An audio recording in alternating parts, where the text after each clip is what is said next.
Hello, everyone. My name is Ole Kagan, and I'm the Community Engagement Coordinator with LA County Library, and I welcome you to Work Ready, a career coach answers your questions. Our career coach today is Liz Mohler. Liz has been a Work Ready stalwart. We were just talking for the past 3 years.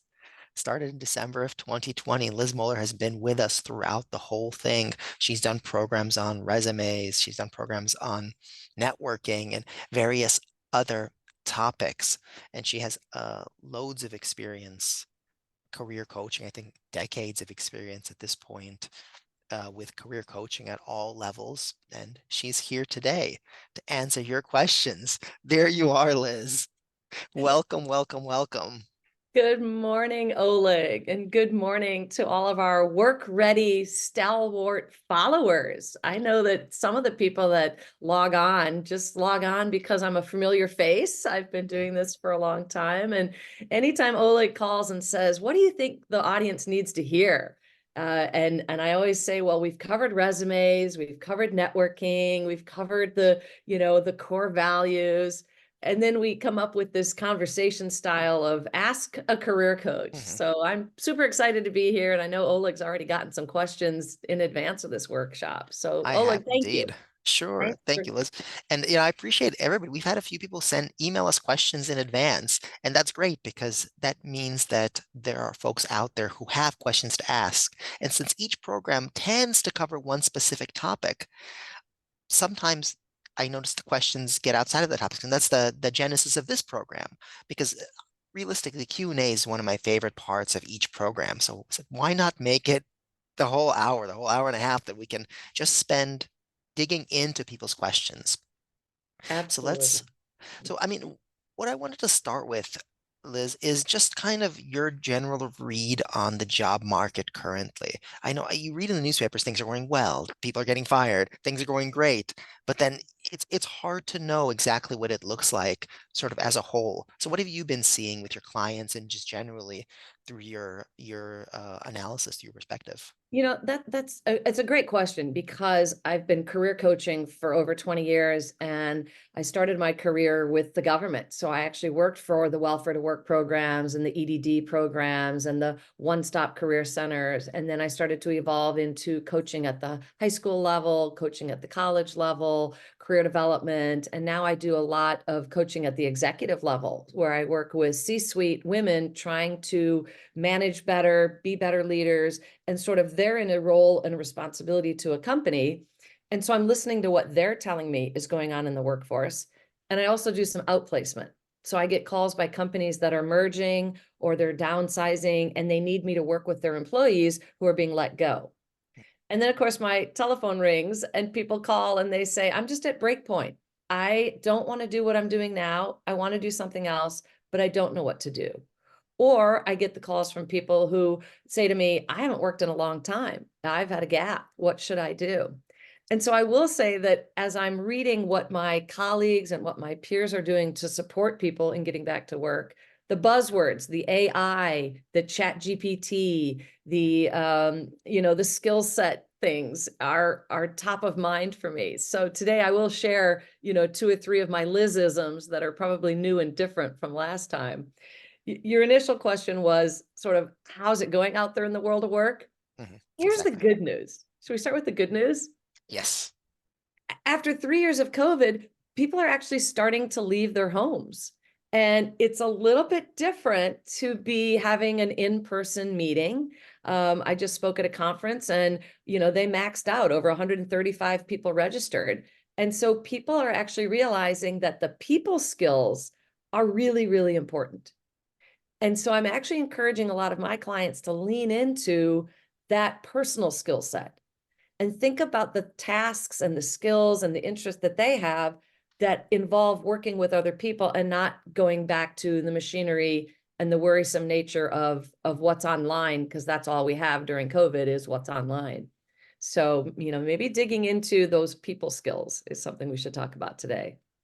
That's a very important topic and also useful. It's not just people skills when you're in person, but Zoom conversations and understanding company culture in the remote environment is also a people skill. It's also a soft skill.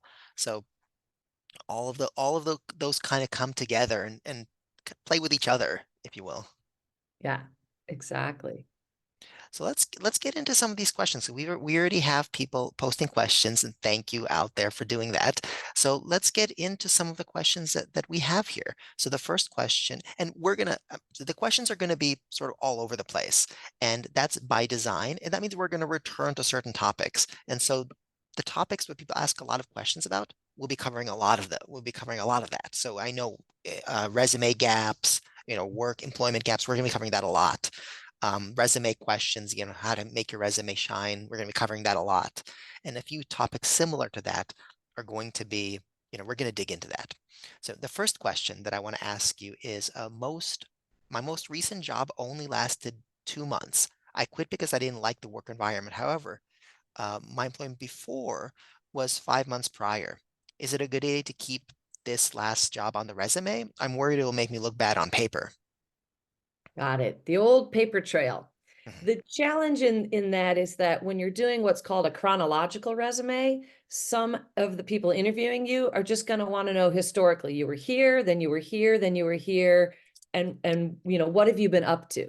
So if you were working for a couple months, but it just wasn't the right fit, you have to ask yourself, what did I learn from that job? What skills did I gain? Do I want to highlight that? And then am I able to explain why I moved on? If you didn't learn anything new, didn't get any skills, it was just an embarrassment overall, and you just want to like close the chapter on that, you can make the choice to just leave it off the resume. It may not be worth the segue that you did taking that 2-month job. And I also say that it's not unusual for people to hop into the wrong job. And statistically, most people will quit or get fired within the first 3 months. It takes about 90 days to kind of get into the swing of things. And so some people will show up at a job and they won't even make it through the first day. It's not what was on paper. It's not what they expected. They make it a day, they make it a week, they make it a 2 weeks, and then they realize big mistake. So you're not alone in having that. I tried it, I didn't like it. I tried it, I got let go. Whatever happens, the nice thing about writing a resume is that you're writing a story about who you are and where you've been.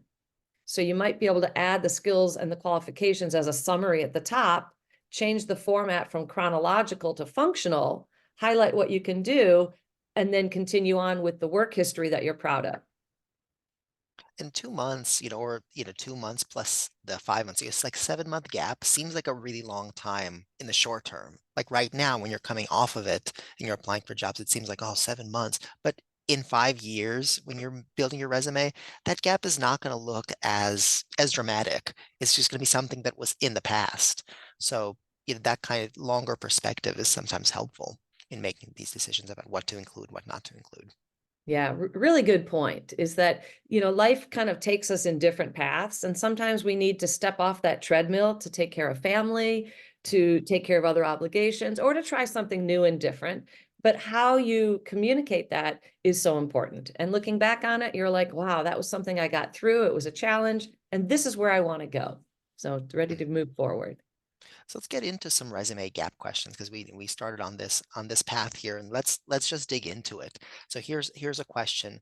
I moved to the United States as an international student, so I haven't been working for 5 years. Now I have my work permit, but I have a massive gap in my resume. It's 5 years. Is there a good way to write your resume so that it looks attractive? Ooh, that's a great question. So I guess I'm curious, was this person in school for 5 years? Because that that in itself is a really good story. What classes did you take? What projects did you work on? What was the programming at the university? What did that university prepare you for?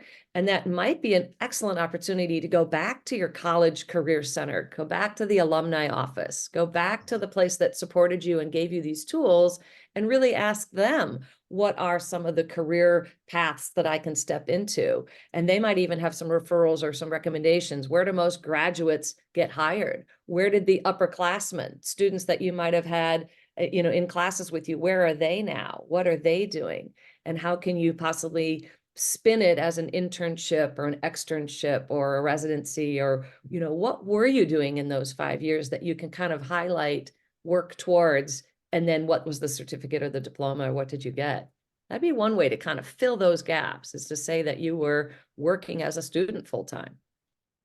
Right, and then if you have some projects that you did in the meantime, I think you mentioned that a little bit, Liz. If you have some volunteer projects, if you have some work-related projects that weren't specifically for a job, but something that's relevant that you did on your own time, those can go on the resume too. You know, you can fill in, and that shows that you're qualified for the job, even though you may not have been doing it for the last few years.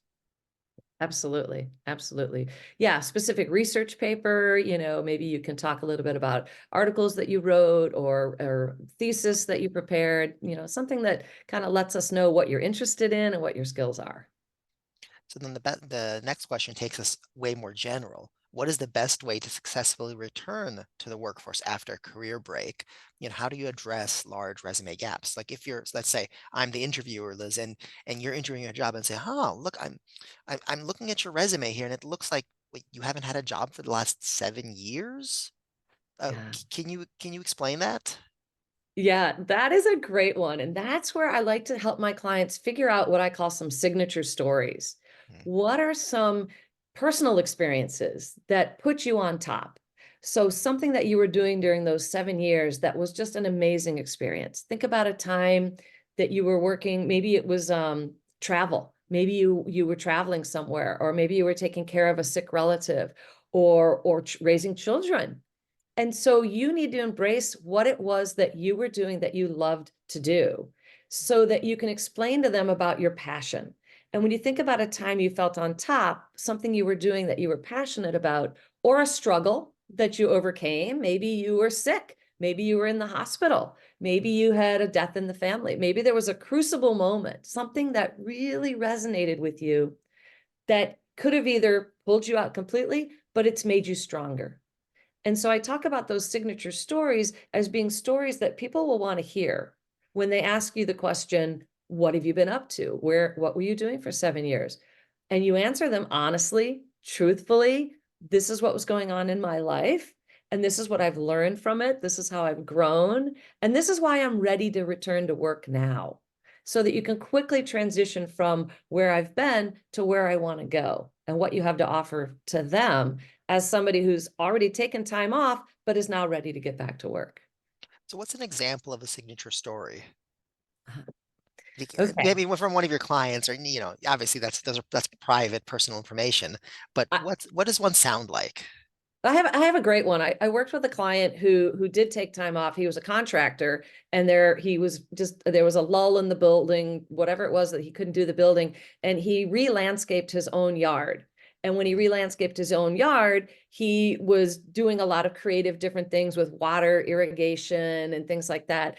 And he said he was just so much in his element. He was having so much fun remodeling his yard. And as he told me the story, he said that a couple neighbors would walk their dog and they would ask his opinion on their yards. And they were asking him his opinion on, where to buy plants. And he said it just lit him up because he had so much fun. And to this day, he wakes up every morning and he does a little bit of gardening. And he says, that's what I'm passionate about. That's what I'm excited about, is growing plants. But what he wanted to do was get back into leadership and work with young adults and grow teams. And so, as he was telling the story about growing plants and nurturing his neighborhood and nurturing his yard, he translated that to wanting to get back into nurturing teams and wanting to go back into work. And so, what he did was he kind of pulled that thread through of doing the research, doing things on his own, but also nurturing the plants in the garden, and how he wanted to continue to nurture people in leadership. Mhm. And as he was telling me that signature story, I said, I want more details and even some photographs. And so the more excited he got about it, the more confidence he showed when he showed up for those interview questions. And so sometimes he used that signature story to answer a question about, oh, tell us about a time you had a challenge and you had to overcome it. And he was able to talk about, having to petition the city to dig underneath the sidewalk so he could get something on the Mhm. easement. Right. So that signature story showed up in multiple places. Yeah. That sounds great. Yeah, I'm getting excited listening to you tell this story. That was somebody else's story, so that it's working. Right. Well, and Yeah. that's the power of a signature story, Mhm. is think about what you get excited about talking about, and that's going to get the passion going, and you're Mhm. just going to light up, and that's exciting. And you really want to resonate with that story, and you've tried out on your friends and family, and you practice it with a few strangers, and Mm. you get a little bit more comfortable telling that story, and it just starts to grow. So let's do a few more on career gaps and then we'll move on to some different topics. So we had a great comment in the chat. It says a part of me is like, who cares? If you had a gap, it could be personal, none of the interviewer's business. If you have experience, a good attitude, good references, then who cares? Now, that's sort of resonates with the way things should be, sort of the ideal. Um, but how about if your gap was unintentional? I mean, it's something like through the fortune or misfortune. Say you had the death of a spouse or something similar. You had to be a caretaker or something. How much of that do you share with the interviewer, and where do you share it? Is it cover letter? Do you tell them during the interview? And what if it is like a challenging topic that make people uncomfortable, like a death in the family? Right, right. No, you're absolutely correct, Oleg. And I would bet a lot of people in the audience are kind of cringing because they're like, I don't know what my signature story is. And I don't know what how to explain this difficult, challenging period of time, whatever, Mhm. 2 months, 5 months, 5 years, whatever it Yeah. is. But I want to resonate and sort of make sure people understand to kind of take a deep breath and know that the three things you need in order to get hired is you need to give people an opportunity to get to know you. And Mhm. not only do they want to get to know you, they want to get to know what you know.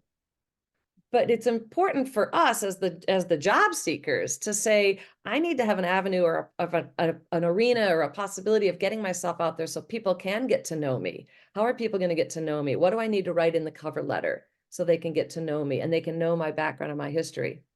But it's not just helping people get to know you and what you know, it's having a relationship that they like you. They're only Mhm. going to hire you if they really like you. You may be the smartest number one scholar in the book. You might be the sharpest tool in the shed, but if they don't like you, they're not going to offer you that job. Mhm. And you have to take a responsibility upon yourself to ask yourself, how do I help narrow and focus this world of work? What do I really know about? And what do I really like to do? But ultimately, the job offer is not coming through unless they trust you. Right. So, yeah, it's the trust factor. And so as you're thinking about, "Oh, do I cover up what I was doing for those 5 years or those 7 years, or do I lie about it?" It's really a kind of a negative negative because we don't want you getting off on the wrong foot. So if you start to get to know about a company and you start to like the people working there and you do your research behind the scenes, is this a good company? Is this a good organization? Do I want to work here? The more you know about them and the more you can share that you know about them, and the more you can convey to them that you like them and you want to help them, their curiosity is, if I hire this person, will they show up? Because if they didn't show up for the last 5 years, what makes me think they're going to show up now? And if they left their first job or their second job after 2 months, what makes me think I can trust them to not leave me after 2 months? So that trust factor is really, really important to start to think about, how do I fill my gap with enough information that they'll trust me? But am I even at that point in the relationship that I want to tell them everything? Right. And so I think you have to ask yourself, how well do I know this group or this organization? How well do I like them? And then, let yourself be the best guide of how much do I tell them? Because I want to establish that trust. Right. Yeah, that trust is it's a very important thing in job search and in general, of course. Yeah. So I have one more question, and it's going to be a transitional question from gaps to just general job search. So this is a fairly long question. I'm going to read the whole thing because I really like the last part. And then we'll cover that, and then we'll move on to the plethora of other topics that we have. So the question is, I'm a woman in my 50s who has been taking care of my aging mother for several years now. I've been doing freelance work from home, but will want to get a job. Eventually, I want to get a job. Ideally, I'd like to work from home, but I'm willing to work outside the house as well part-time. Do you have any advice for middle-aged folks like myself trying to get back out into the market? Um, I know I can be very productive for many years to come. In fact, I honestly feel like I'm a better worker employee than I was when I was younger, simply because I don't have a young family to distract me anymore, and I'm well above office politics at this point in my life. So the question is, I mean, do you have any advice for middle-aged folks like myself to get back out into the market? Oh my gosh. I love what you said about the end of that is actually part of the most important. Mhm, Is I'm ready now. I don't have young children. I don't have aging parents to contend with. The office politics are behind me. I'm ready to go. And that enthusiasm and that energy has to shine forward. I want to be here and I want to help you. And we flip it around from I need a job, I need someone to take care of me, I need a paycheck, to you know what? I'm at a place in my life where I want to help you. I always tell clients that are in their 50s that they can choose where they want to go and they can choose what they want to do. And I love what you said about part-time. mhm, I don't need to be 40 hours a week. I don't need the insurance. I don't need the benefits. I just need to be contributing and I need to feel a sense of responsibility. Yeah, I'd like to get paid for it. So I will narrow my choices to what I want to do. But I would say having some fun, really asking yourself that $1 million question, which is, well, what exactly are you looking for? Who do you want to help? And then you may be able to test the waters a little bit and start as a volunteer. Maybe just say, hey, I'm available 1 or 2 days a week. Would it be helpful if I came in and worked here? And you can test me out, I can test you out. I think I'd be a great asset to your company. I think I'd be a great contribution to this store or this restaurant or whatever, and present mhm. it with that enthusiasm and that excitement that you're willing to help. Right. Present yourself, build a trust, right? Yes. So And in that situation, start with that trust mhm, because you can lead with, trust me, I am here because I want to support the company. I don't want to get involved in office politics. I've been there, done that. mhm, Trust me, I know how to take care of people. I took care of my dying mother. Trust me, I'm empathetic, I'm caring because I care. mhm, And that will shine through. right. So let's get into some other questions. So speaking of questions, what are the questions that should be asked at the end of a job interview? Oh, the end of a job interview. Mhm. Do you have any questions for us? Right. Well, let me Mm, flip that. yeah, And let me say that one of the most important questions you can ask at the beginning of the interview, and actually when I'm coaching my one-on-one clients, I go, you know what? The interview, it's a little too late. You should be asking this question before you even get to the interview. And it's the same $1 million question. You need to be asking about the company to other coworkers, people that work there. What exactly are they looking for? Because if you can get the answer to that question before you step into the interview, what exactly are they looking for? If you know that answer before you get to the interview, you're going to be more prepared to present yourself as the person that can do the job. So, actually, at the beginning of the interview, you want to be asking questions like, how can I help you? What exactly are you looking for? I know you're hiring for somebody to do ABC. What else? What else? ABC, what else? I know you're looking for C and D and E. What else? What else can I help you with? And if you can pull out of them during the interview, you make it an even game of what are you looking for? How can I help you? And then you get an opportunity to shine on what you're going to be able to help them with. And then at the end of the interview, you can be a little bit assertive and you can say things like when they ask, "Do you have any questions for us?" You can say, well, let me just clarify. I think I understand you're looking for ABC, and I've got a lot of A and I've got a little bit of B, and I'm very excited to learn C. Do you think I'm a good fit? Do you think I'm a good fit for this opportunity? you just ask them directly. You just ask them. Yeah, So it's really more than just about that last, piece of the interview. I mean, it's really more of a holistic point of view where you're starting, during your job search to try to figure out, during your networking, during your informational interviews, to try to figure out how to succeed at that interview. And so by the time you get to the point where they're asking, do you have any questions for us? You've already gotten the information that you need to make that point. right, right. And it is a lot of research. I coach a lot of my clients to be very, very research focused on where they're going. So, in other words, if they're going to take a job at a new company, I want them to do a Google search. We're now living in this information age where they can Google companies, they can Google people. You can research who your boss is and find out anything about them. Where did they go to college? Or if they didn't go to college, where did they grow up? Who are they? What's their leadership style? So the more prepared you can be before you get to that interview, the more easily you're going to be able to adjust to that interview because you're going to anticipate their needs. But you're also going to listen because they may have a job description that says ABC, but what they really want is XYZ. And so your ability to get in the interview is a two-way street. They want to get to know you, you want to get to know them. They Mhm. decide if they like you decide if you like them.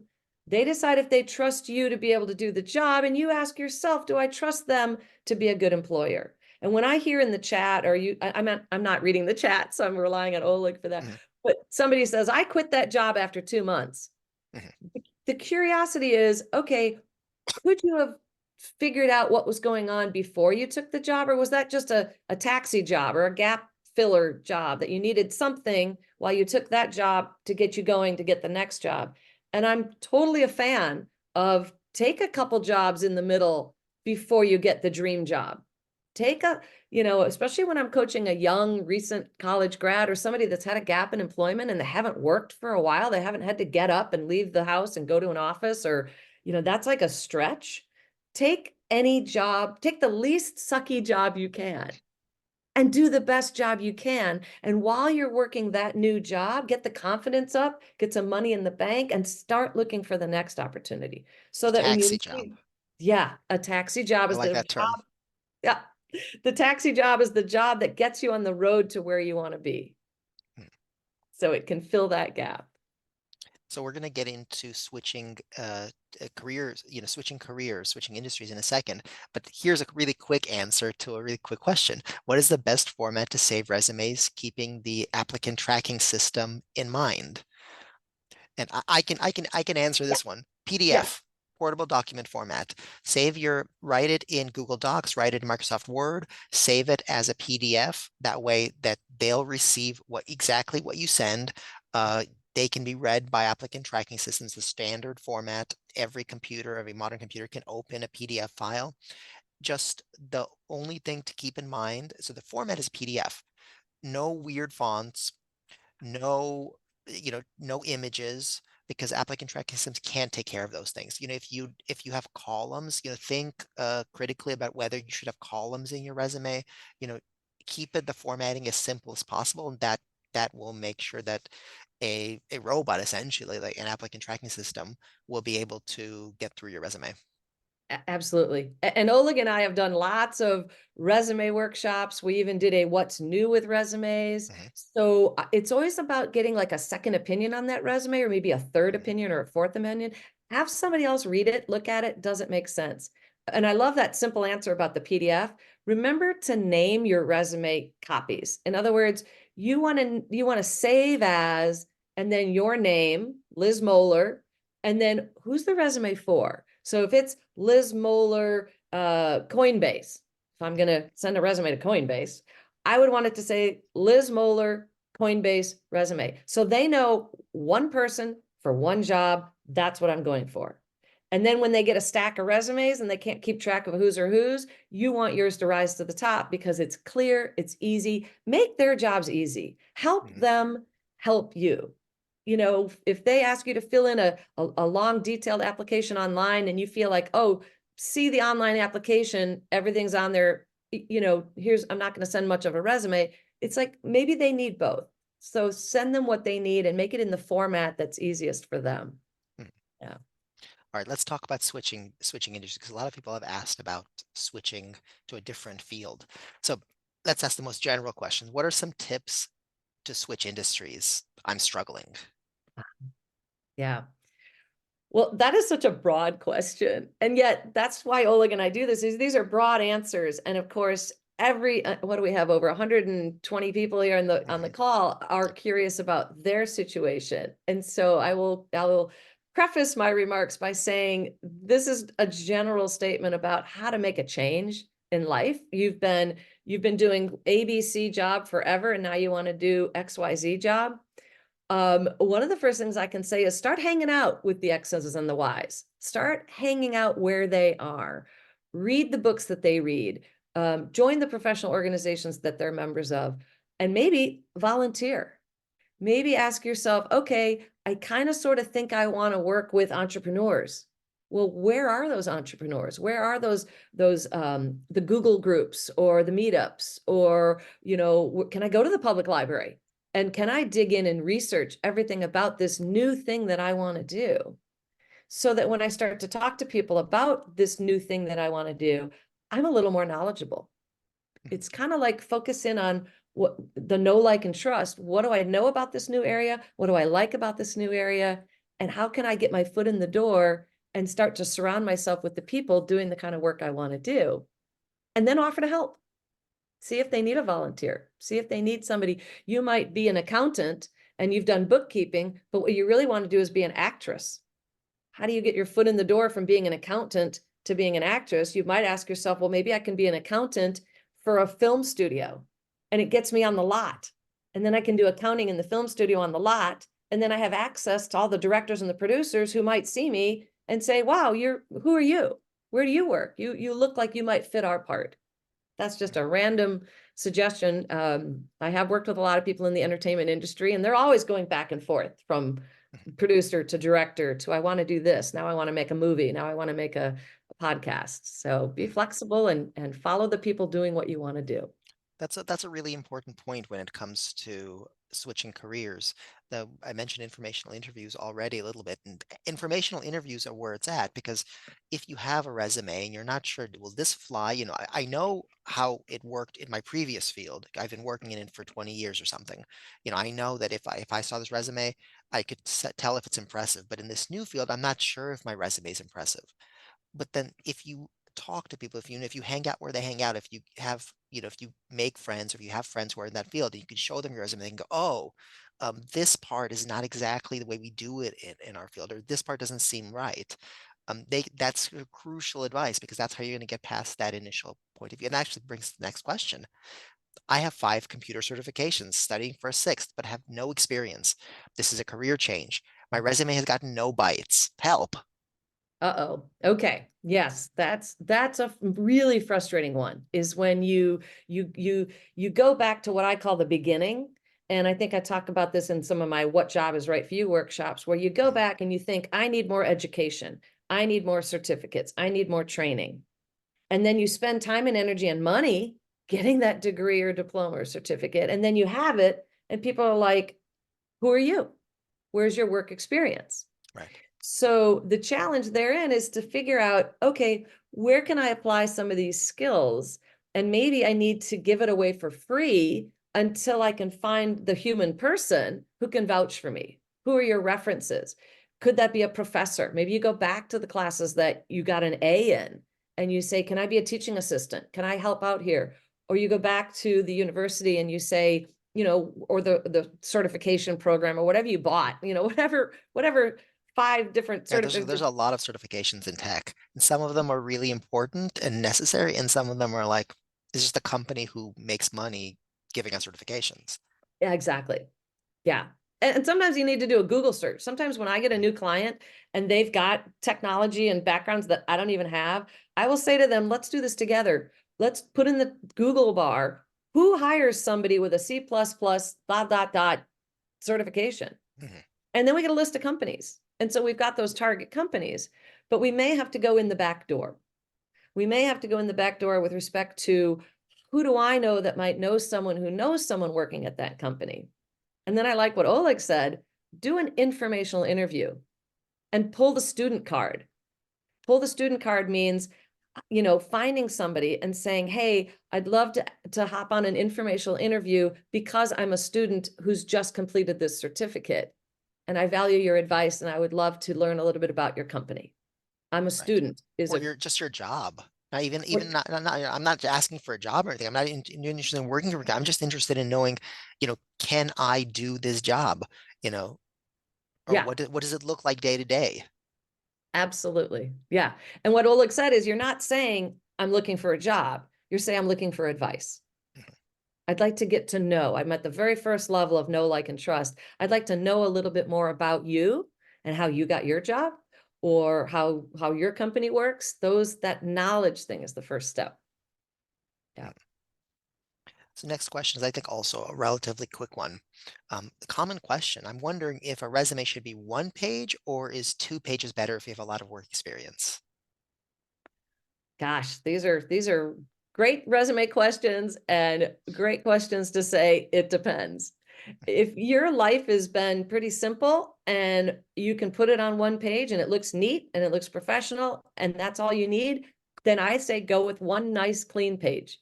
If you've got a lot of experience, a lot more skills, and you're going for a more challenging opportunity that's higher up, you may want to go with two to explain yourself. But ask yourself, who's the audience? Who's reading this? Is it at a job fair and it's entry level and they're a stack of resumes and they are going to just pick out the one that's on top? And if it's clean and crisp, then what they see is what they get and they're going to like it. If it's long and detailed and in small 8 font print, they may not look at it. So you have to ask yourself, who's reading this resume? And it's got Yeah. to be relevant experience. So if you've got 2 pages, but half of that is not really relevant anymore, is a different technology, or it's a job that it's not relevant to the position you're applying for, it's pretty safe to lop that off, especially if it was more than 10 years ago. Yes. Yeah. And you also don't want a page and a half because you don't want that white space. So if you're kind of in the middle of it's more than one page, but it's not quite two, use a bigger font, put the columns in the middle, make it look good with that, as we talked about, the PDF. So when they print it out, it's clean, it's crisp. I mean, you can even go to the library and if there's somebody at the library that can proofread it for you real quick, they don't even have to be the librarian. They might just be somebody who's reading a book and you say, I know you're a total stranger, but I'd just like to see, what is your impression of this resume? What do you think? And if you ask 3 or 4 people, you might get 3 or 4 completely different suggestions, Mhm. but it at least gets you starting to think about, how does it look? How does it land with somebody? They'll notice if you have an obvious typo that you've been missing this whole time. Here you have "and" spelled wrong. Yeah, exactly. Yeah. It happens to the best of us. Anyway, the next question is how essential is LinkedIn is having a LinkedIn account in the tech industry? I'm having this person has a problem with their account and LinkedIn is not helpful. Oh gosh. So Yeah, that is challenging, if especially if LinkedIn is not being helpful. yeah, you might have to just create another account. That's absolutely, Oleg. Sometimes you just got to scratch it and start over and try to clean it up. I've seen LinkedIn accounts that are just first name, last initial, Mhm. or they'll add a middle name, or they'll do something to try to let one go and start over. When you said how important is LinkedIn, I was going to pause and say, yes, I have a lot of clients that are not on LinkedIn. Yeah. They're not allowed. I have lawyers and their lawyers and judges are not allowed to be on LinkedIn for in some categories. I also have entertainment people are not on LinkedIn. My gardener, my plumber, they're not on LinkedIn. And I've so got with some industries, it really isn't important at all. right, Because just nobody cares. right. With some industry, I think if you're like in PR, like those kind of where it's important that you have this brand, Yeah. that you can show, show what you're up to, then it tends to be a little bit more important. What do you think, Liz? How about in tech? In tech, that was the caveat where I was like, how important is LinkedIn in Yeah. tech? In tech, it's kind of important. But what might even be more important if someone's in tech is, do they have the technical ability to make their own website Mhm. or to do Or their own do you have a GitHub a account GitHub? where you post well, your own website is one thing, but if you're a programmer and you have personal projects, you have your own GitHub page. I'm losing a lot of people because that's a pretty specific thing for tech. If Yeah, you're a programmer, did you have your own GitHub page where people can go and see what you've been working on? yeah. Um, And the most important thing is that, and I know I've said this a few times today, nobody's going to hire you if they don't know you, like you, and trust you. And LinkedIn is a trust verifier. Because what Link does is it connects you to other people that can vouch for you. So I hate to say it, but the letters of reference are a little bit 1990s, 1980s, and historical, because nobody's going to reach out to your recommendation reference list to call and ask your next door neighbor if you're a good person. They're going to go on LinkedIn or they're going to Google you, and they're going to see if who you are is who you appear to be. So trust is so important. So hmm. does your LinkedIn profile look like you? Or is it like a dating match where your headshot is so out of date that it doesn't match what you really look like in real Mhm. life? Because people will Google you. They will Google you and see how does this person appear on Facebook? How does this person appear on Instagram? How does this, are they authentically who they are? Because I don't know if I trust this person to hire them. Mhm. So I love connecting with people on LinkedIn. I tell everybody, if you want to know what I'm up to, go on my LinkedIn. I get interviewed on other podcasts. I get interviewed for, I show up at workshops. And so if you want to know sort of where I am and what I'm up to, LinkedIn, Instagram, that's a little bit Facebook even, Mhm. that's who I am. So the authenticity is there. But not everybody's like that. You're right, Oleg. Not everybody needs to have that LinkedIn account. Right. So, moving forward to somebody who has been uh, in a job for a long time. So, I'm 65 years old and going through a divorce. My spouse is my employer, and I'll be out of a job in a few months. I hold an MS degree, but haven't searched for a job in many, many years. Do you have any suggestions or recommendations? Somebody coming back into the job market after a really long time. Right. Well, first of all, that's a great curiosity to sort of lean into. And now we have this wonderful thing called the internet where you can Google and find really good articles about job search over 65, that really Mhm. caters to that age category. Or for anybody on the call, job search when you're 25, job search Yeah, when you're, whatever. Put your specifics in, not just age, but put in what you like, put in what you know. Job search tips for nurses over 65 in oncology in Los Angeles. See if you can narrow it by helping the search engines help you find what you're looking for specifically. The good news is the world of work is really still very relational, and people will hire who they know, like, and trust. So if I was to quiz the audience and say, put in the chat, what is the number one most effective way to get a job? Answer in the chat. What is the number one most effective way to get a job? that's funny. This is a question and answer, but the career coach is asking the question. I am So asking we've the got one audience. right now. Somebody said referral, Yes. networking, Networking. Ding, get ding, ding, get ding, ding. referred by a friend in the company, networking via Networking. friends and family. It's so far it's just a clean sweep here. Eh, Yeah, you It's guys who are a you really know. yeah, I love this, Oleg, because your audience is always so smart. Like everybody in the audience that took the time out today to be here, you're Mhm. leading with what I call the curiosity, which you want to lean into, is be willing to learn. You're constantly learning. And that's what employers are looking for. They're looking for people that are learning, that are willing to learn, that are curious, that are willing to do what it takes to go the extra mile because they want to work. And Mhm. that's where it starts. It starts with you making a conscious decision. I see the writing on the wall. I'm going to get divorced. I'm leaving this company. I have to do something else. I better get curious and get out there and start figuring that out. Yes. And the world of work is not just online applications. It's still old school networking, making Well, connections. Liz, do you know, you mentioned curiosity. Do you know what our slogan is for LA County Library? Oh, let me hear. Curiosity welcomed. Oh, curiosity welcomed. Absolutely. Absolutely. And you know what? We are in this liminal space, and I love this Mhm. word liminal because the liminal space is the space in between where you were and where you want to go. So think about it like as a hallway.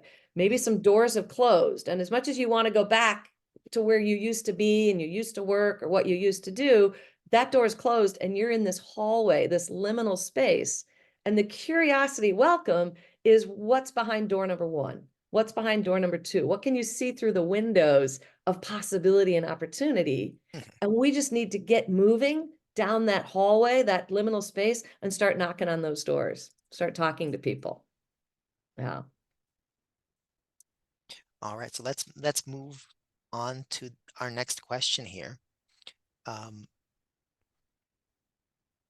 a company posted a manager position and a senior manager position with the same job description. I applied to both. I think I'm between the manager and senior manager requirements. When I talk to the recruiter, how should I explain? I don't want to get a lower title because they know I'm okay, but with it, but also worry about not having the best qualification for the higher title.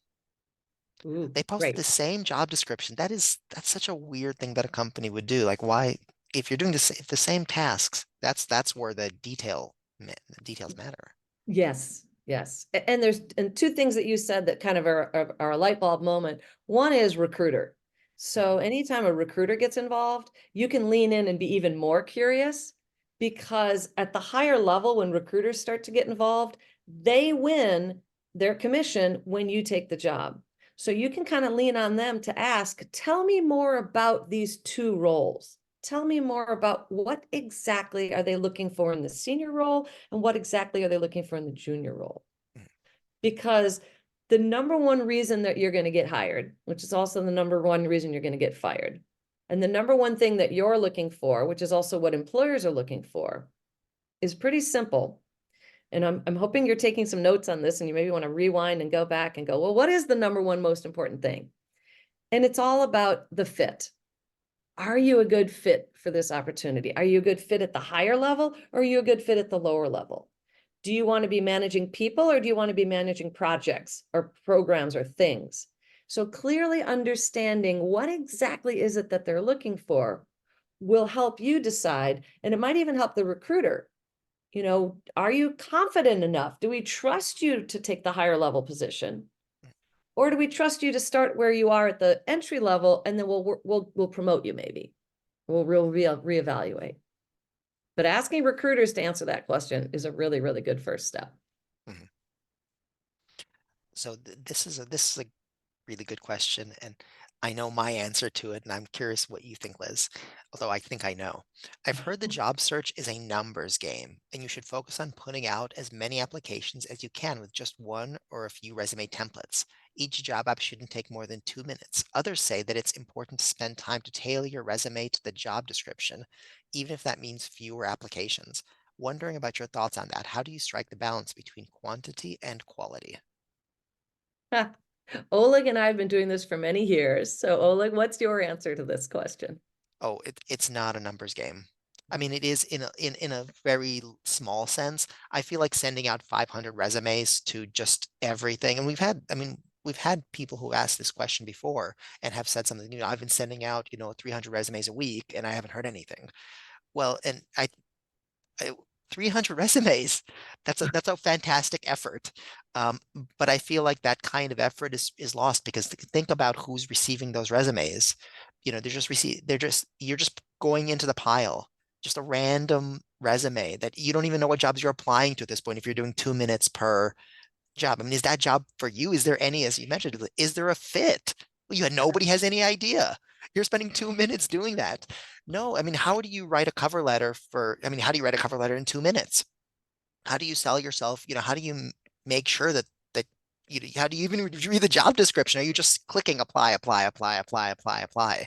No, I feel like if you're applying, you should be applying for, I mean, rather than 200, apply for the top 10 where you feel it's a good fit, where you want to work for the company, where you have time to actually research, the companies and see why you might be a good fit, whether you have research, whether you actually might know somebody or you have within your network somebody who can help you apply for that. You can't do that if you're applying for 200 jobs. So if there's a spectrum of, quantity versus quality, I'm all the way over, almost completely on the quality side. 100% correct. You're absolutely correct. Because we need one job. That's all Mhm. we need. We don't need 200. And that's that what do they call that? That my Lizism of the definition of insanity is doing the same thing over and over again, expecting a different result. So at some point you have to ask yourself, am I being productive and I feel like I'm applying to jobs? And maybe I'm applying to all these jobs so I can tell my parents or my job coach, if I have one, or my spouse, oh, look what I did today. I applied to 20 jobs. Do you really want to work? Do you really, really, really want any one of those jobs? Because putting a lot of time and energy into one job and then maybe a second job or a third job, so much better use of your time and energy than a 300 applications. Oh my God. Yeah. And you're going to get ghosted and you're going to Mhm. get rejection letters. And they probably didn't look at your resume because they had 300 other resumes pile in from similar people who are sitting at home around the world because the Mhm. internet has now opened it up. So the competition is huge. How can you make your application rise to the top? That's the focus you should be thinking about. Right. So next question is, I've been an independent contractor on a years-long project, but I am now looking for new opportunities. Are three job references for full-time equivalent work still needed? Lots of people are no longer in the workforce due to COVID, so it's hard to access the references I once used to have. Ooh, yes. Okay. So this is something that it's a universal truth. If you're out of work and you do get removed from that family of business coworkers, they've retired, they've moved on, it might be time to ask yourself, who's in my circle of influence? Who are the people that know me and like me and trust me that can vouch for my work skill set, my soft skill set? And do I need to nurture some relationships outside of work through my church or my temple or the senior citizen community center or where I volunteer so that I can get somebody that's current in my life as a good reference to the activities and work that I'm doing? Whether it's a hobby, whether it's a club or an association or a membership you have, it might be in your best interest to start to nurture those for that exact reason, that your references are they're out of date, they're obsolete, and making new friends takes a conscious effort. It does. Meeting new people and making new friends, that's a big part of networking. Mhm. So I think the simple answer is yes. Three, Yes. having three job references is still, I don't think anything's changed about that. I Right. know with the county, and we're having county jobs next week, but in the county, it's still, at least in the library, we still ask for three references. So yeah, I don't think that has changed at all. Yeah. And that's along those lines of what I call it depends, because some companies will say, we're checking references and they will call you and or they will Mhm. email you. I just actually for one of my clients, I got a reference format and it was like a Google survey doc and they wanted to know some pretty interesting things. And I thought, well, this is kind of a creative way to check references, to send the reference a list of things to fill out. And that took my time and energy. And so I was really glad that my client had said, hey, can I put you down as a reference? She's a coach. I'm a coach. I'm coaching a coach. So I'm coaching a coach to apply for a big coaching contract. And I'm having to evaluate their coaching skills. So yeah, it was an interesting sort of new way to do reference checking. Right. Yeah. So let's get the next one. I'm nervous about my age. I'm a 54-year-old woman with a strong work history, but it was laid off recently. Should I be, sorry, excuse me. Should I be worried?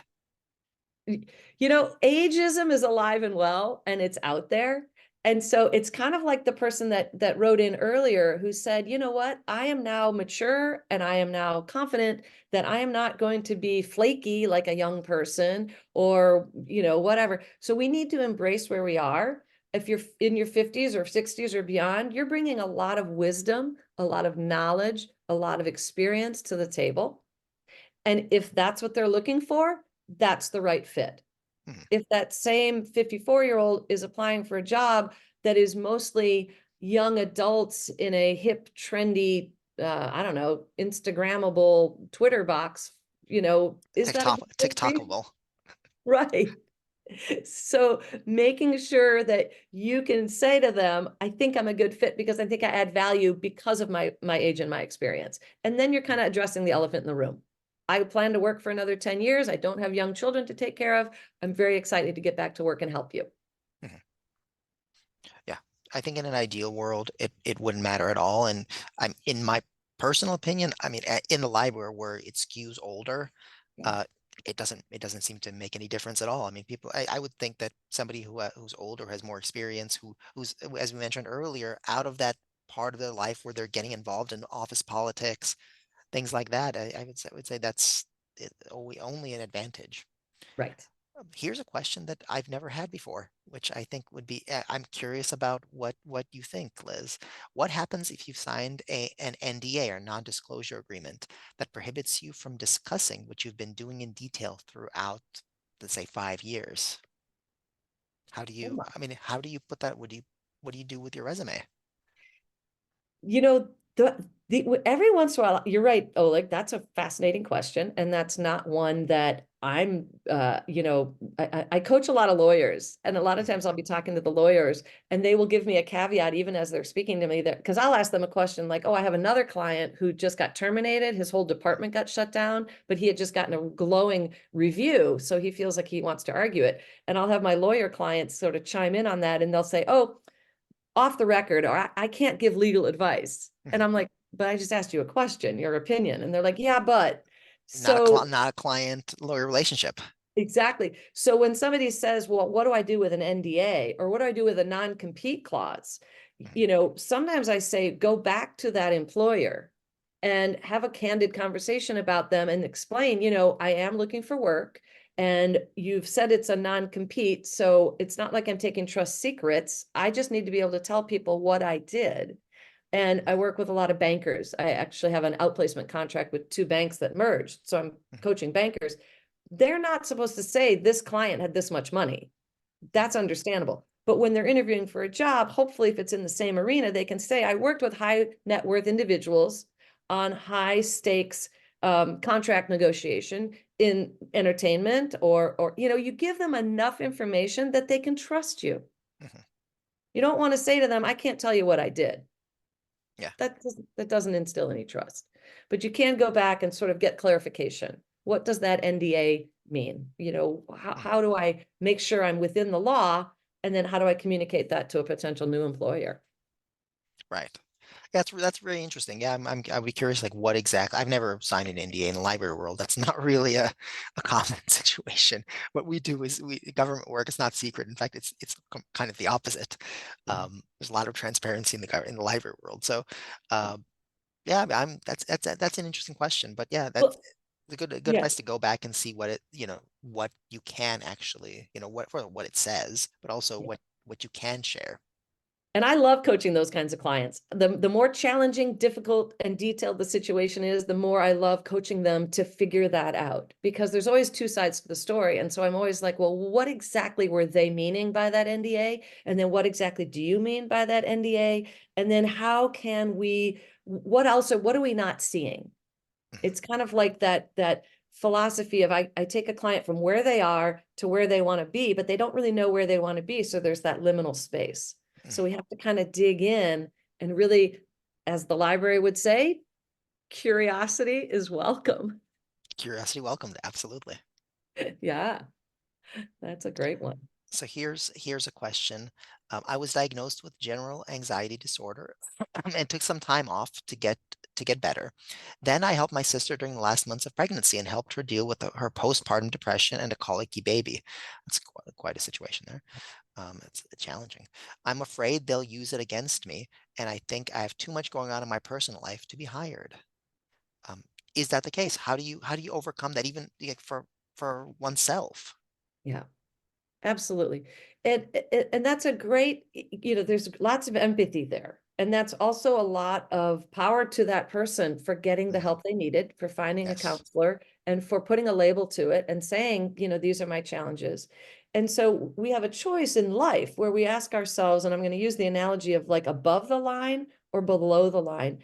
Are we feeling it at today below the line, focusing on what we can't do or shouldn't do or don't want to do or struggle with? And it could be external forces. The world is against me, the economy's bad, I don't have good enough clothing, I don't have transportation, I don't have this, that, and the other. Or do we go above the line with possibility Mhm. and opportunity? I may not be able to work full time, but there's a possibility or curiosity I could work part time. And during that part-time, like I that time is that belongs to the employer. That time is there. Yeah. Not to my sister, not to whatever. That time is, I'm yours during that time. Yeah. So what can I take and set aside the challenges I have in life to show up at work? And how do I need to present myself if I am ready to try to get back to work? What might that look like? And I always encourage Mm, my clients to dream and dream big and start journaling and writing things down. And when your head goes into the below, I can't do this, I don't have enough education, I'm mm. too old, I'm too whatever. You can write it and release it, but then you have to ask yourself, but what can I do? Am I ready to take on some responsibilities, some possibilities? What's one small action I can take to get me going in the direction I want to go? And I would also add, in that situation or situations like it, what part of those things are relevant to the employer? I mean, if you have an anxiety disorder, is that something you're going to need an accommodation for, or is that something that you're handling with whatever medical advice or staff or medicine or whatever, and that's not going to matter to the employer. That's not something you're going to even have to disclose.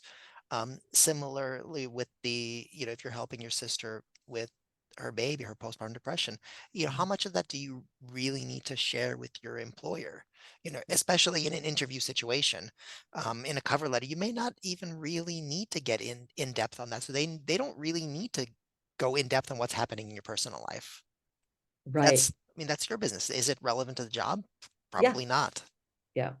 Yeah, and these, as I said, this is a case by case situation. And what I may want to, speak with this person about is what have you learned from this experience, and how has this experience made you stronger, made you more empathetic, made you more understanding, made you more caring? I mean, if that person said to me, I really enjoyed helping my sister with a baby, maybe I could pivot my career where I could actually help other women going through prenatal care. There's maybe I could work at the children's, I don't know, the children's YMCA program, because I Hmm. can really relate to the challenges that these women are having. Maybe I can go work for a pediatric oncologist or a pediatrician, because I bring that human element that, trust me, I know what your patients are going through. Even if I'm the front receptionist, I know what your patients are going through. I've lived this experience. So it could be, swung in their favor. Yeah. Just depends. Right. As I said, case Yeah. by case. So the next question is, how do you know if you can entrust an employer with regards to diversity, inclusion, equity, and inclusion? There's that word again. How do we trust an employer? How do we know if we're going to trust them? And I would say that's where you get to do some due diligence. It's sort of like when you're you're kind of marrying into a family.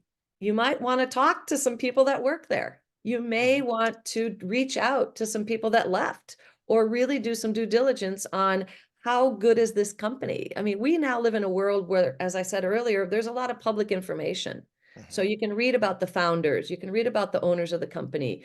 And boy, I have a lot of people who tell me they do this after they get hired. They Hmm. say to me, "Oh, well, I applied, I got hired, and then I started to see the writing on the wall." Hmm. I just watched the John Grisham movie, The Firm. I Hmm. rewatched it last night. Talk about a lawyer, poor Tom Cruise, number two in his Harvard law class, who's trying to do the right thing, and he gets hired into a law firm that's dealing. Well, I don't want to give away the end of the Oh, story. yeah, don't spoil it. No spoilers, but you do sort of have to look around, and would Tom Cruise or would any of us know about the skeletons in the closet before we get hired? Probably not all of them, but we may be able to do some due diligence and really find out, is this the right place for me? Mhm. Is this where I want to go? Yeah, there's a few areas of research where you could look to see if a company really uh, it follows through with it, whatever diversity promises it makes. Number one is that you can look at their LinkedIn. You can see, the makeup of the company, who, kind of, you can see who works at a company on LinkedIn, especially if it's an industry where a lot of people are on LinkedIn. Go through, see the diversity of the staff on the team that you're thinking about working for. You can also see what they post, kind of their public persona. Do they talk about it? But the best way is to talk to people who actually work in the organization, who may be able to share with you, oh yeah, they say this stuff, but Yeah, when you're actually there, or they don't really talk about it, but they're great. They're really great. yeah, So that's probably the best, and I don't know if the only, but it's one of the main ways is to actually just talk to people who work there. yeah. There used to be a website. Was it Glassdoor? I think it was Glassdoor, yeah, it's Glassdoor. around. It's Yeah, around. you Yeah, can look at Glassdoor for anonymous reviews of the company. yeah, It may not focus specifically on issues of diversity, equity, inclusion, but that's definitely a place to look. Glassdoor, that kind of website. yeah. What are the best proactive steps to take after you first send the resume online through LinkedIn, ZipRecruiter, Indeed, whatever? So you sent the resume in, and then what do you do if you want to be proactive? What do you do next?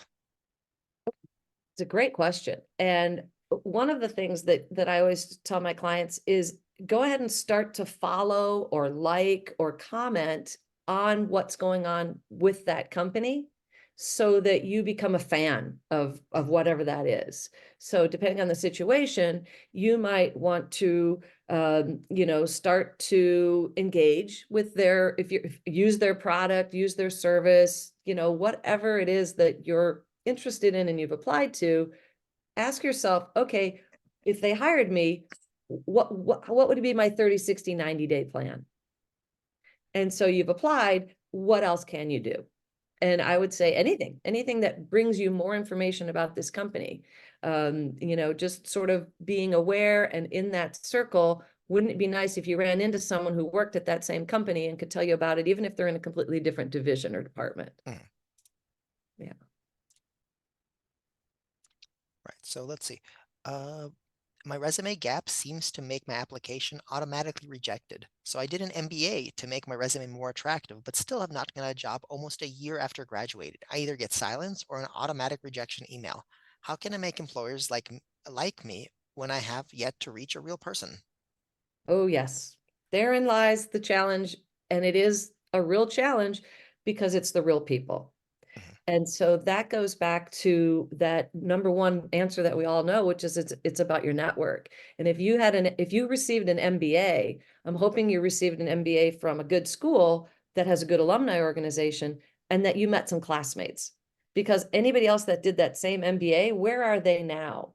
And it's a little bit of what they call pay it forward. And is there a possibility that rather than applying to blind companies that don't know you and like you and therefore won't trust you, how do you go in the back door and identify with your MBA who needs somebody like you? mhm. And how do you take an MBA project or a program that you did and spin that into a potential opportunity? Yeah. Right. And and you might consider applying to a smaller organization Yes. where there are going to be people looking at your resume. So if you're applying for, a huge company, clearly it's going to go through the applicant tracking system. It's going to go through all these various layers, and it's probably going to be thousands of other people applying. If you're applying for, the accountant's office down the street, or, something that's clearly a smaller organization, um, there's more of a chance that there's going to be, first of all, less people applying. Second of all, that there's actually going to be a potential for real people to look at the resume, the cover letter, etc. I'm so glad you said that because there is some serious truth in the matter that the what are the small companies doing? Well, the small companies are growing and the large companies are downsizing, mergers, acquisitions, and it's harder to get in those big companies. I coached a client who was just their heart was set on Amazon. Mhm, They really, really, really wanted to work at Amazon. They were like, Amazon is my dream job. I've got the training, I've got the education, I got the schooling. They even had friends working at Amazon. mhm, So I said, well, have you asked any of your friends at Amazon to recommend you for any of these positions that you've identified? And they were like, well, why would I bother them? And I was like, why would you bother them? Because they work there. And at a big company like Amazon, you need to understand the inner workings of how they hire people. mhm, And I said, I said, we'll use one of my clients. I have a client who I helped get a job at Amazon. Let's see if she wants to hop on a call. We'll do a three-way call and learn about hiring. right. And I texted her and she was like, I'm free right now. I've got 20 minutes. And I called her up and I said, my client really wants a job at Amazon. He has friends there. How should he tell his friends to recommend him? And she Mhm, told us Amazon has a policy that they only post the job and then they'll take it off the job posting once they get over 500 applications. right. That's not a lot for a company like Amazon.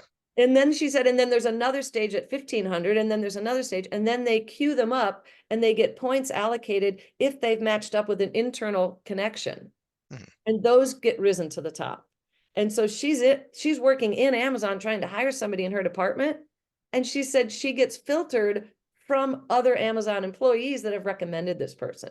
mhm, And she's worked at other tech companies that actually she was given a like a bonus when she referred somebody. mhm. So she said, I really was happy when my friends said they wanted to work at my company. They reached out to me first, then I served them up and I got cash bonus when they got hired and stayed for 3 months. And So this if you Amazon would if she applicant, if you wouldn't have asked, they wouldn't have gotten the win-win. You're going to Right. get a bonus if you recommend me and I get the job. Mhm. So a lot of companies do this because they want to hire the right people. And they would rather have their current existing employees recommend a friend Right. because if they trust, Somebody posted in the chat, the only way to get hired is through a referral. Not, I would say that that's not exactly true. I think it's very helpful to have a referral, but that's not exactly true because in some industries, in some companies, the yeah, referral is not necessarily the thing that'll get you the job. But if you know somebody who works for a company, then we go back to what you said, Liz. You know, I don't know what it is now, like an hour ago, where you said to find out what they need, exactly what they need. And if you know somebody who would refer you to the company, but they don't have to refer you, they can just let these what this department has been struggling with is X, Y, and Z. And you say, oh, so when you go to the interview, you can be like, you know, I've done this. I'm your man. I yeah, got you. yep. Yep. And it So is yeah. interesting because there's no black and white. Mhm. I mean, I've also coached a lot of clients who are like, I've never gotten a job through a referral. Right. I just apply online. And I'm like, well, whatever it is you're doing, it's working Yeah. for you, so keep Right. doing it. And in some industries, it's like they have to hire somebody after they physically see them. Right. Restaurant work. You got to walk in Mhm. the restaurant. We're not going to hire you with through an application. We want you to walk in the door. We want to see Mhm. what you look like because you're a restaurant where you're serving our customers. Yeah. Right. Do you think remote work is still getting as much traction as before? As you mentioned, a lot of people are coming out after COVID to experience that in-person connection. As I said, we're in this weird liminal space where we're post COVID, but not really post COVID. We're not quite out yet. So we're seeing a lot more hybrid. We're seeing a lot more flexibility, and we're seeing a lot more responsibility to the employers to be good employers, to treat their employees well. Because we're now in an age of, hey, if you're not treating me well, I'm done. I'll go somewhere else. So employers, and I coach a lot of senior executives who are trying to keep their employees happy and keep them in retention. And so it's interesting how it has shifted a little bit. And so having a good boss who says, yes, I'm going to let you work from home a couple days a week, or a good boss who says, we really do need you in the office and this is why, and having those open lines of communication is a really big thing that I'm talking with my executives about. I do still think that there's a lot of jobs that can be done remotely, and a lot of people Yeah. are actually better working remotely. But then I also have a lot of clients and a lot of applicants who they know that they're going to work better because they're in the office. And there's a lot Mhm. of statistics out that say promotions go to the people that are in the office. And I Right. read those articles and I'm like, yeah, because if you're in the office, people get to know you. They see you, they start to like you, they trust you, it's tangible. You're in the office. They see you show up every day and they trust that. Versus the people online, they don't know where they are and what they're doing. So the door has opened for remote work and it's not going to close. It Yeah. might get a little, it might be ajar more or less, but it's not going to close. So I think as we move forward, I think it's only going to open more Yeah. I agree. over I the very long term, over 20 years, over 30 years. It's only yeah. gonna, yeah. Yeah. Can an interviewee come off as being too confident? Yes, and sometimes an interviewee can come off as too confident or too desperate or too, I've nervous. gotten that feedback before. Yeah, too confident. Yeah, Yeah, I've gotten that feedback before that certain things that I'm doing when I'm speaking, when I'm presenting, it's not an intent, it's not even something that I'm intentionally doing, but I've gotten the feedback through doing mock interviews and other kind of practice experience, and then just talking to people later, whatever, how we run into each other and say, you came across really prideful. You came across is this way. And it hurt to hear it because that wasn't my intention at all. But thinking about that feedback and oh, okay. So when I did like this, when I said things like this, it came across as too much. It came across as too confident. I'm saying, yeah, it is definitely possible. yeah. And when I'm working one-on-one with clients, sometimes I'll pull out of them, what are your strengths? Mhm. And so anytime I'm working with a client and I pull out a strength like confidence, I talk to them a little bit about what if you had too much confidence? How would that appear? And to some people, it appears, too much confident means that you're a little arrogant and you're a little self-assured, and they go, wow, we don't want that. Mhm. And so any opportunity in an interview where you're uncomfortable, nervous, whatever those strengths are might be a little too much. And so I always tell clients, you only have one chance to make a good first impression. However, you can always follow up. Help them get to know you. In your thank you note, you might say, "I'm sorry if I came across a little overconfident. I'm just very excited and I Mhm. am confident in my skill set. However, I know there's a lot more for me to learn." Mhm. Or I know I came across a little nervous. However, I'm just, so excited about this. And I know that I need to calm my jitters or whatever Mhm. it is. These are people. And as we head into 2024 and we've got AI and chat GPT and we've got machines that can do some things, the real skill is in the soft skills and in the ability to acknowledge that we're human and we make mistakes and we come across in different ways. We Mhm. might have rubbed someone the wrong way. I mean, I make mistakes all the time. I have typos on things. I'm human. And if somebody doesn't want that, then that's not the right fit for me. Right. Yeah.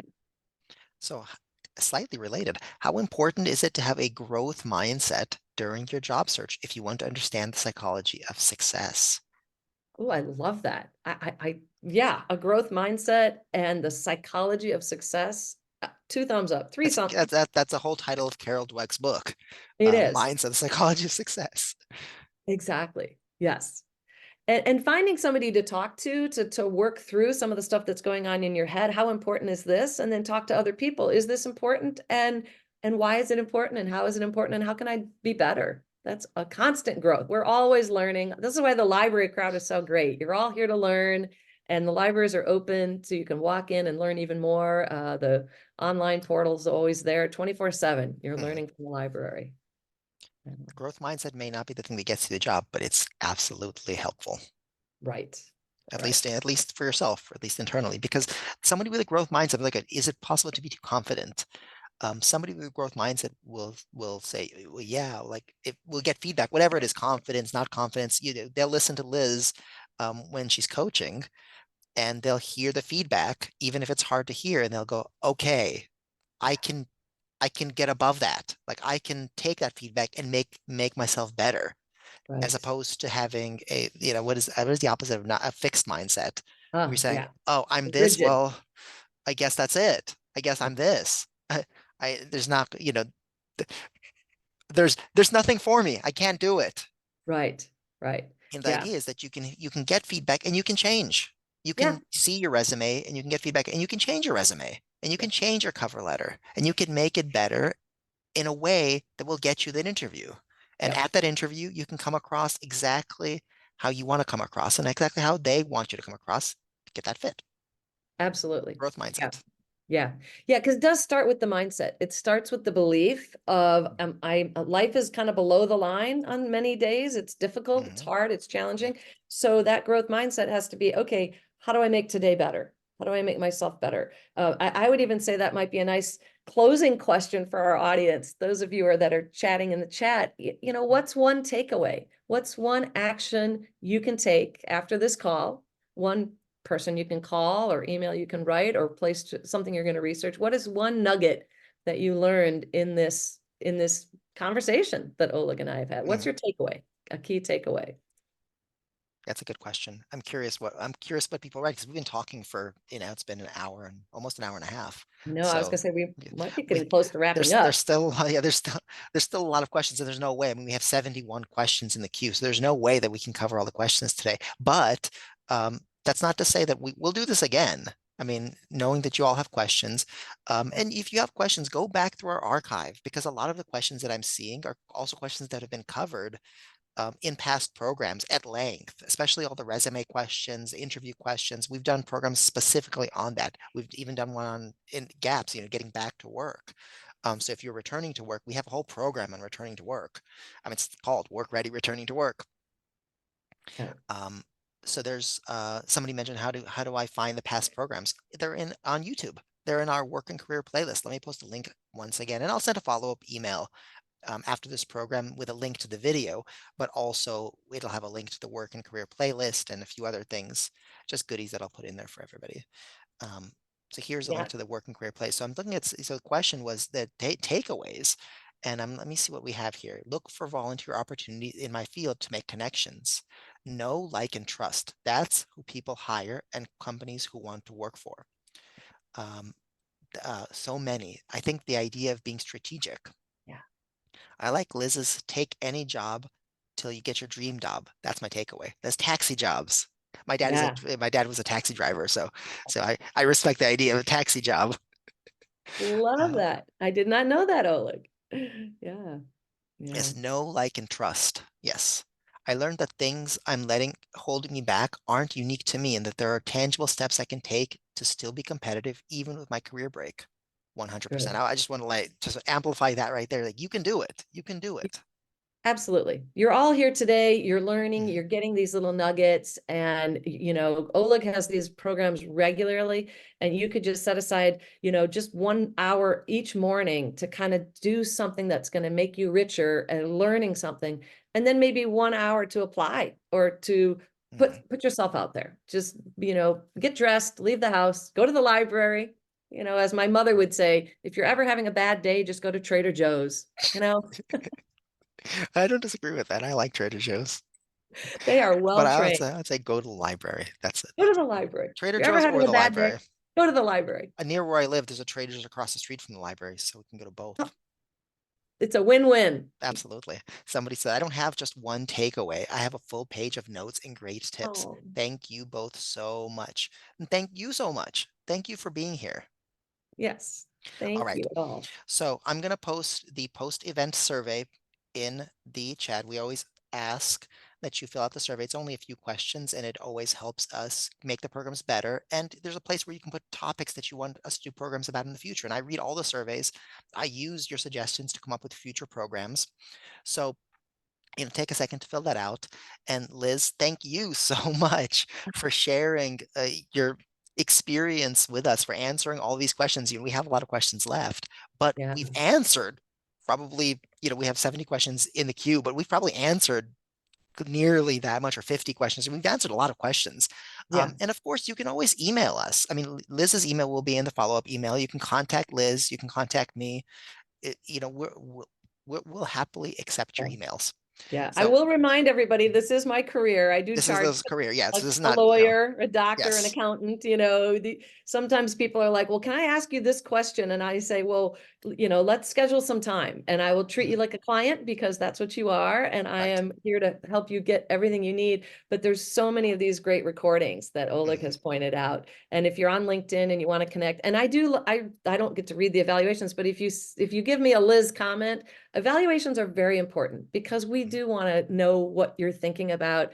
And we do appreciate even the constructive criticism. If there was mhm. something that you think we could do better, I'm in a growth mindset. I'm always looking for ways to make things better for my clients. And so, yeah, any suggestions, positive and negative, love that. All right. Well, thank you again, Liz. Thank you all for being here, and hopefully we'll see you next week.